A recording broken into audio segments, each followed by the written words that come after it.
Olá pessoal, eu sou o professor Anderson e na aula de hoje nós vamos falar um pouquinho sobre a economia e a população do continente europeu. Na parte da economia nós vamos abordar temas referentes às indústrias europeias, à produção agrícola e à produção do setor de serviços. Então começamos pela agricultura. A agricultura da Europa ela tem por característica ser amplamente moderna. Vocês estão vendo aqui a imagem de um drone. As áreas de pesquisas mais avançadas em termos de agricultura, elas estão localizadas na Europa. No geral, os agricultores da Europa, eles apresentam uma boa qualidade de vida. Eles são pessoas que conseguem produzir e ter um bom rendimento do campo. Além dessa qualidade de vida, além de toda essa tecnologia, as principais empresas do mundo que produzem insumos para a agricultura, elas são empresas europeias, né? As maiores empresas que produzem agrotóxicos, que vendem para o mundo inteiro, né, os defensivos agrícolas, eles são empresas europeias, elas vêm do continente europeu. Então a agricultura na Europa ela é muito desenvolvida. Hoje eles praticam agricultura de precisão. Hoje eles praticam a fabricação de máquinas super modernas. Hoje eles têm as principais empresas que atuam no ramo de pesquisa do agronegócio. Na Europa existe também na agricultura chamada Política Agrícola Comum, também conhecida como PAC. O que é a PAC, né? Política Agrícola Comum. Então ela é um conjunto de medidas que protege os agricultores da Europa, que visa proteger a agricultura dentro do continente europeu. Quando que ela surgiu? Então, depois da Segunda Guerra Mundial, a Europa ela estava com o campo extremamente fragilizado. Eles tinham esse cenário aqui, ó, destruição dos campos por conta da ação da guerra, né? Estava toda desestruturada a produção agrícola. Eles não conseguiam produzir, né, o necessário para eles se alimentar, então tinha uma produção agrícola deficitária, com graves crises alimentares. Tinha áreas da Europa que se passava fome nesse período. E eles tinham uma forte dependência externa no campo agroalimentar. Então eles precisavam melhorar esse cenário. E havia também uma diminuição do nível de vida da população rural. A população rural ela não conseguia ter o mesmo padrão de vida, ter o mesmo padrão de consumo que as pessoas que trabalhavam com atividades urbanas. O resultado disso foi que a Europa teve que fazer um programa para que melhorasse essa situação, para que esses problemas aqui fossem sanados. E aí eles criaram a PAC, Política Agrícola Comum. Ela foi instituída em 1962 e ela tem por medida dar subsídios para os agricultores. Então, às vezes, o agricultor ele ganha dinheiro mesmo sem plantar. Por quê? Lá dentro dos governos europeus, eles têm áreas de estudo que buscam informações do campo e quando eles veem que muitos agricultores estão plantando do mesmo produto, eles pagam para alguns agricultores não plantar. Isso faz com que o preço desse produto não baixe tanto. Se tem muito produto no mercado, o que acontece com o preço? Ele acaba baixando. Então, às vezes, o governo interfere, ele acaba dando dinheiro para o agricultor para que ele não plante e que o preço do produto final lá não baixe tanto. Do mesmo jeito, acontece o contrário. Quando o governo estima que a produção precisa ser aumentada, ele vai lá e estimula o agricultor, ele dá créditos para o agricultor, ele promove financiamentos para a produção agrícola, para que esse agricultor produza determinado tipo de produto. Então a PAC, Política Agrícola Comum, ele acaba beneficiando os agricultores da Europa. Isso acaba sendo ruim para o Brasil, né? O Brasil é um grande exportador do agronegócio e quando a Europa ela dá subsídio para seus agricultores, o brasileiro, aqui o agricultor brasileiro acaba saindo perdendo, porque ele não vai conseguir concorrer com esse agricultor europeu que ganhou subsídios. O resultado é que o Brasil às vezes tem que procurar outros mercados que não o mercado europeu, justamente por conta dos subsídios na área da agricultura que acontece no continente europeu. Então política agrícola ela garante que a Europa seja uma grande produtora agrícola. vocês terem uma ideia, 39% de todas as terras da Europa são ocupadas com atividades voltadas à agricultura, voltadas à agropecuária.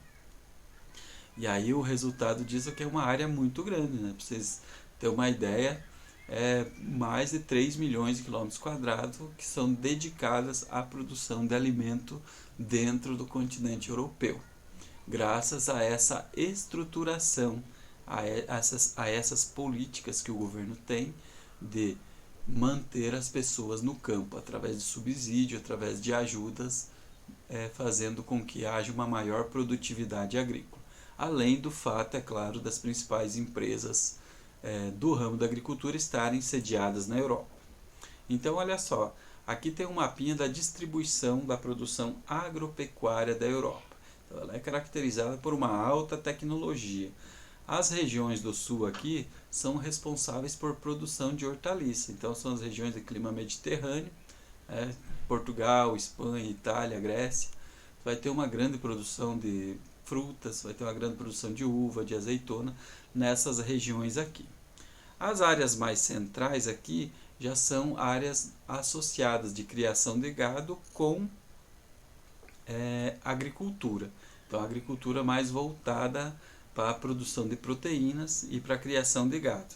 Nessa região aqui, onde pega a Ucrânia e vai até a Rússia, é a agricultura comercial de cereais. Então a Europa, ela tradicionalmente produz muitos cereais.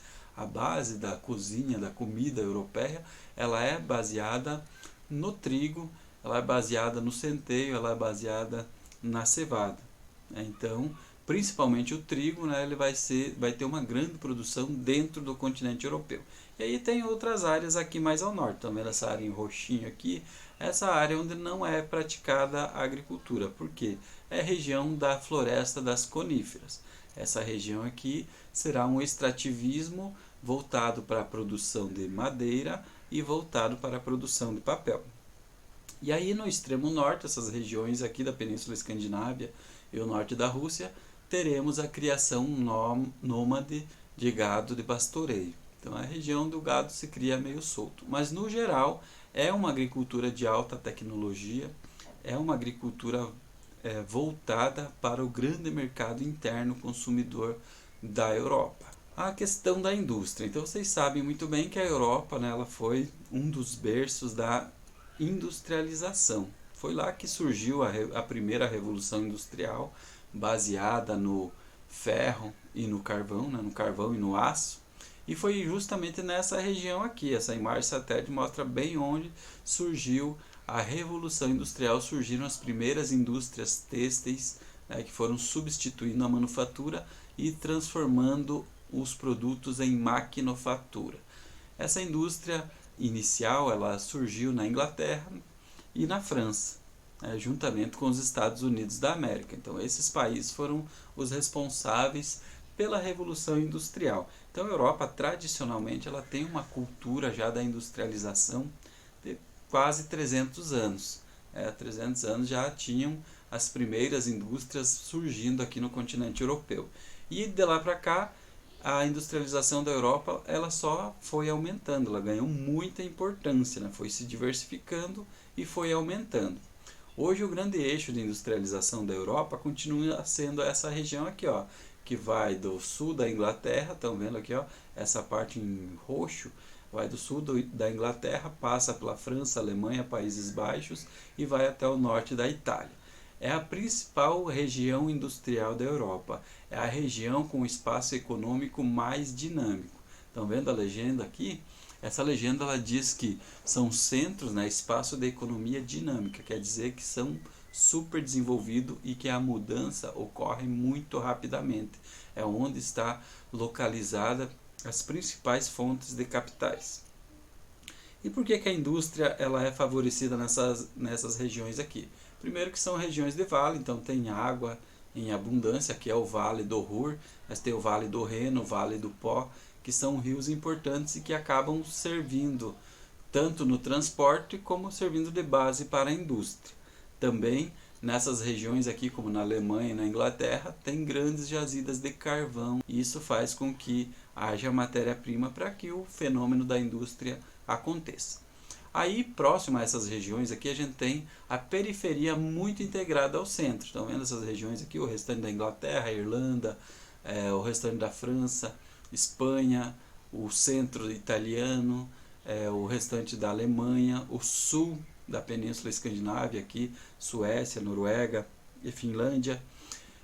São regiões onde são muito integradas com esse centro dinâmico, onde concentra as principais riquezas europeias.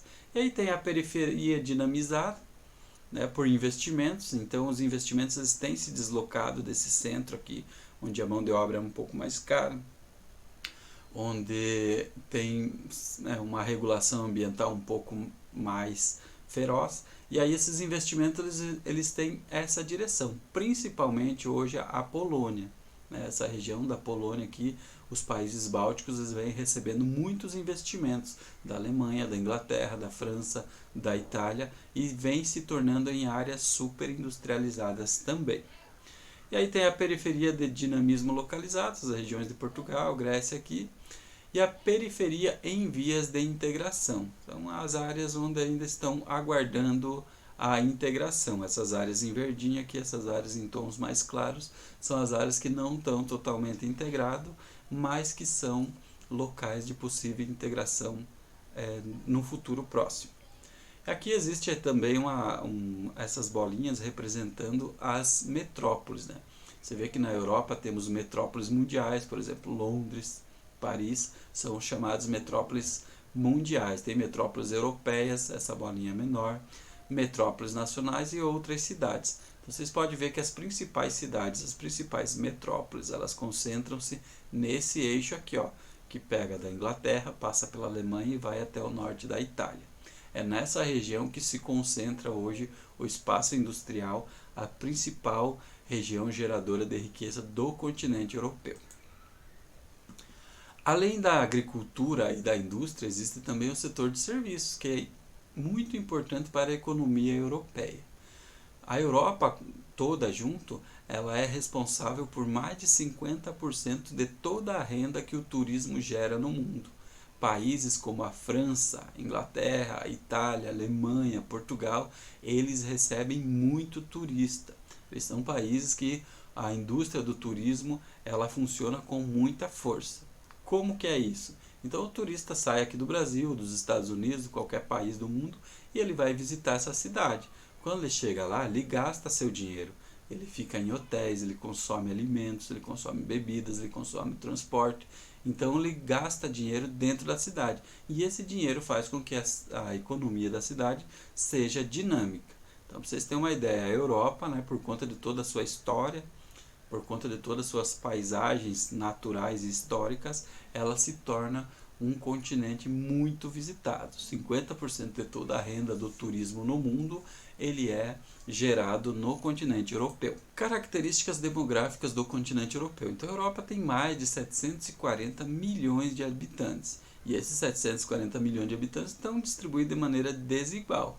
Onde existe mais concentração de pessoas? Justamente naquela área mais dinâmica da economia europeia, que pega aqui da Inglaterra, passa pela França, pela Alemanha, Países Baixos e vai até a Itália.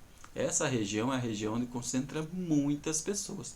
Porém, tem vazios demográficos, por exemplo, no alto das montanhas, nas regiões montanhosas e nas áreas onde se faz muito frio, nas altas latitudes. As altas latitudes elas têm menos pessoas. Então, a população da Europa não está tão bem distribuída assim. As pessoas se concentram principalmente nas áreas onde o clima é favorável e existe uma economia bem desenvolvida. Então, por ela ter 740 milhões de habitantes, ela possui uma densidade demográfica elevada. O que é uma densidade demográfica? É a relação entre a população absoluta e a área total que ela ocupa. Então você pega, por exemplo, o total de população da Europa e divide pela área que ela tem. Você vai ter esse indicador aqui, ó, da densidade demográfica. A Europa possui uma densidade demográfica alta, apesar de sua população não ser bem distribuída. E ela possui um crescimento vegetativo baixo. O que é o crescimento vegetativo? Então ele indica o crescimento populacional de determinado local, definido pela diferença entre o número de nascimentos e o número de mortos. Então, dependendo do quanto pessoas nascem e o quanto morrem em um país, você vai tendo essa diferença, você vai ter um crescimento vegetativo. Esse crescimento vegetativo ele pode ser positivo, se tiver nascendo mais pessoas do que morrem, ou pode ser negativo, se tiver nascendo menos pessoas do que morrem. Tem alguns países da Europa, como a Alemanha e a Itália, em que existe um crescimento vegetativo negativo, porque eles fazem menos filhos, das pessoas lá têm uma média de filhos inferior a 2 por casal. Para que um país ele mantenha sua população, é necessário que a média de filhos por casal seja 2, para substituir o pai e substituir a mãe. No caso de vários países da Europa, essa média é inferior. O resultado é que tem alguns países em que a população está se extinguindo, né? Ela está diminuindo de tamanho. Só não é maior essa diminuição por conta da imigração. Muitas pessoas buscam a Europa, né, através da imigração, e aí fazem com que a população da Alemanha não tenha caído tanto, da Itália não tenha diminuído tanto. Mas se dependesse dos italianos e da quantidade de filhos que eles fazem, a população da Itália já seria bem menor do que é hoje. A Europa ela é um continente de uma grande variedade cultural. Então, olha, tem uma variedade étnica e linguística. Para vocês terem uma ideia, são 24 línguas oficiais faladas na Europa, além de 60 línguas regionais. Aqui eu trouxe um exemplozinho da Bélgica, para vocês terem uma ideia como que é essa variedade cultural, essa variedade linguística. A região norte da Bélgica, aqui conhecida como Flandres, ela tem como língua predominante a holandesa. Então, a maioria das pessoas aqui no norte da Bélgica falam holandês. Enquanto que a região sul, aqui conhecida como Valônia, a maioria da população fala francês. Então, além disso, tem essa região aqui, ó, que faz fronteira, faz divisa com a Alemanha, que a maioria da população fala alemão. Então, a capital da Bélgica ela é uma região bilíngue, com predomínio de holandês e francês, e além dessa área bilíngue, a gente tem essas diferenças regionais. A Europa é um lugar onde se territorializam várias culturas, várias línguas. É só vocês pensar, o português, o inglês, o francês, o holandês, o alemão, italiano, polonês, ucraniano, o russo, são todas línguas que têm sua origem no continente europeu. A Europa e os fluxos migratórios. Então, eu já falei para vocês que a Europa ela recebe muitos imigrantes. E por que os imigrantes se deslocam até a Europa? Justamente por causa da condição econômica. E de quais regiões eles vêm para a Europa? O principal país que tem mandado imigrantes para a Europa é a Síria. Estão vendo aqui, ó? A Síria, só em 2017, migraram para a Europa 100 mil pessoas. Estão vendo a barrinha aqui, ó, da Síria? Chegou até 100 mil. É o país que mais enviou migrantes para o continente europeu. Em seguida vem o Iraque, Afeganistão e Nigéria, com mais de 40 milhões. Aí depois Paquistão, Eritreia, Albânia, Bangladesh, Guiné e Irã. E as pessoas elas saem de seus países normalmente por conta de perseguições religiosas, guerras, alguns conflitos étnicos que existem dentro de seus países, né? Então a Síria, por exemplo, a Síria é um país que foi destruído por uma guerra civil. E aí as pessoas que não querem participar da guerra, as pessoas que não têm condições de participar dessa guerra, elas acabam tentando sair. O principal país que mais recebeu imigrantes na Europa foi a Alemanha. Estão vendo essa bolinha aqui, essa bola maior? Ela mostra os pedidos de asilo dentro do continente europeu. A Alemanha ela recebeu mais de 500 mil pedidos de asilos.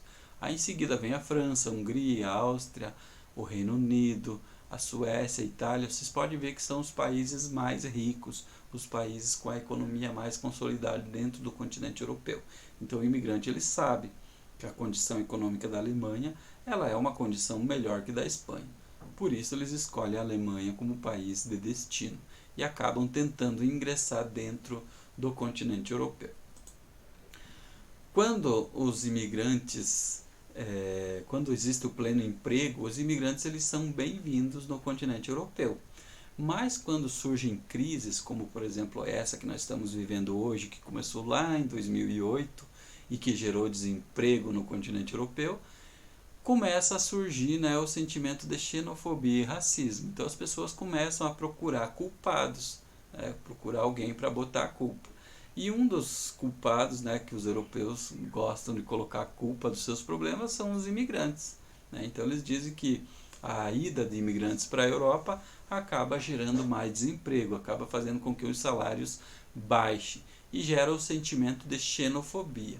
O que é xenofobia? Xenofobia é o medo, a aversão ou profunda antipatia em relação aos estrangeiros, a desconfiança em relação às pessoas estranhas, ao meio daquele que as julga, ou quem vem de fora do seu país com cultura, hábito e religião diferentes. Então, xenofobia é esse medo, essa aversão ao diferente. Aí você acaba achando culpados para isso. Na Europa existem vários conflitos, né, entre os europeus e os imigrantes. Vários atentados, tanto de um lado quanto de outro. E aí os imigrantes, eles querem ter voz, eles vão para a rua, eles protestam, né? Aqui vocês estão vendo protestos da França, por exemplo, a França tinha proibido as mulheres de usar a burca, e aí as mulheres muçulmanas foram para a rua pedindo o direito à liberdade de se vestir do jeito que elas querem. Então existe esse conflito, né? De um lado, os países com o pensamento ocidental e de outro lado os imigrantes que acabam entrando na Europa tentando uma vida melhor, tentando fugir de guerras, tentando fugir dos problemas de seus países. Os fluxos migratórios para europeus. Então, dentro da própria Europa existem fluxos migratórios. Vocês podem ver nesse mapinha aqui que a maioria das setas elas apontam para essa região aqui, essa região central, que é onde concentra a economia mais rica do continente europeu, a Alemanha, seguida da França, Inglaterra, Itália. Então essas regiões vão ser as regiões mais visadas. Mesmo dentro da Europa, os próprios europeus acabam tentando ir para essas regiões. Por exemplo, os portugueses, eles migram para a França, os espanhóis para a Alemanha, os poloneses para a Inglaterra, para a própria Alemanha. Os russos, né, eles buscam muito essa Europa ocidental. Vocês podem ver que aqui, dependendo do tamanho da seta, é uma quantidade de imigrantes. Por exemplo, essa seta maior aqui, ela representa 3,5 milhões de pessoas se dirigindo da Rússia para a região aqui, ó, de fronteira com a Ucrânia. Então existe um grande fluxo migratório.